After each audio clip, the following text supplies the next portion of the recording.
After months of demonstrating his power and authority through miracles, casting out demons, forgiving sins, and preaching the good news of the kingdom of God, Jesus began to make the slow journey back to Jerusalem.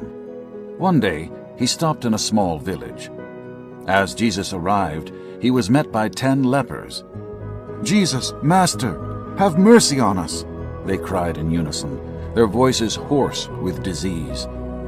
The lepers stood just far enough away to keep their infection from reaching him, but close enough that the smell of open sores and rotting flesh was almost noticeable. Their deformed bodies told the story of suffering, shame, and loneliness. They were of all men most miserable, most wretched. Anyone else would have turned their head and quickly walked away, but not Jesus. He stopped to hear them and acknowledge their pain. Then Jesus said the most peculiar thing. Jesus commanded them, "Go and show yourselves to the priest." It was an odd thing to say, because they had already presented themselves to the priest, and he had declared them unclean outcasts. Unless their condition miraculously changed, there was no reason for them to return. But they did what Jesus commanded, even though it did not make sense. As they began to walk away, something miraculous happened. The body of each man was transformed from a hopelessly disfigured leper to a picture of perfect health. Arms and legs grew back where they had once been missing.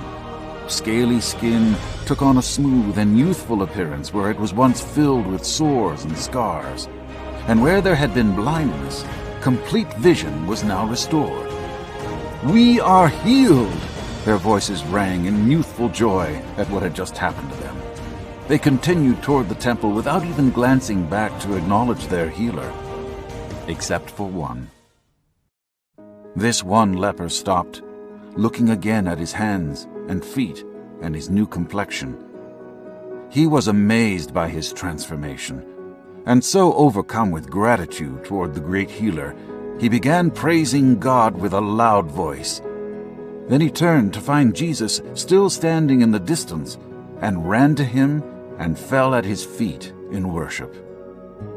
This true-life demonstration was a lot like a parable, so Jesus began to teach its meanings with questions. "Didn't I heal 10 lepers? Where are the other 9? Is this foreigner the only one who returns to give me praise?" You see, the others were glad to be healed, but only one returned and embraced Jesus as the one who healed. Only one worshipped him as God. Then, with the same compassion, mercy, and love Jesus had spoken with when he healed the diseased men, he addressed the one grateful man, "Rise and go your way. Your faith has made you well."